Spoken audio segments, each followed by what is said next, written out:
thank you for the work that you're doing. Can you talk a little bit about cultural challenges you faced in Costa Rica and how you've overcome them? Yeah, I don't speak Spanish. That's a big cultural challenge.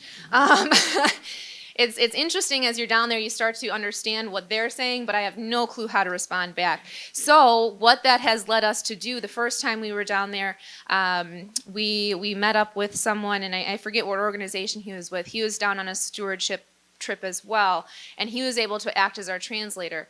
And as we have grown, the next year we reached out to someone else in our industry, and he's like, well, yeah, I'm from Dominican Republic, I can speak the language. And he was able to speak not only the language but also understand the technical side. So really what we've been able to do, and what we've been very blessed for, is participants who've said, hey, we recognize your cultural lack in this area.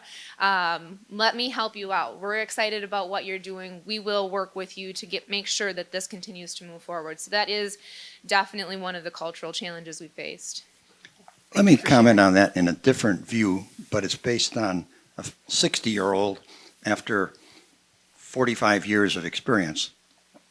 Sailed around the world. When we went into the ports, I was the captain, the crew were my friends. We go into the ports. We didn't go through the tourist thing. Going through the tourist thing, the airport, put you on buses, take you to the right spots, put you back on the plane. And this was through the ports, the bowels of the city or the country. Yemen, Egypt, right through all those places. And what I found is if your heart is right, you got to look in the mirror and figure that out.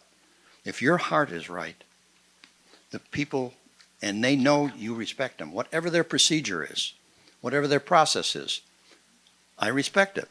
They're there doing a job, what they understand to be their job. In this country, 50% of the people have a different understanding of their job than their boss.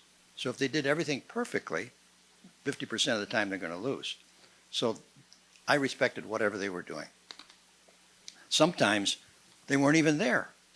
So I'd ask somebody else, let me help you, some other stranger. Puts me in his car and takes you over. He says, I'll tell you what's happening, because I didn't speak their languages either. He said, they haven't been paid for 3 months. So that's a different kind of world.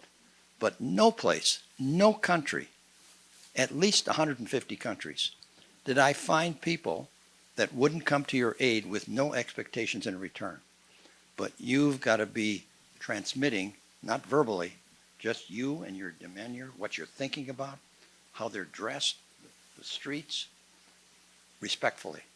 And respect is a character trait.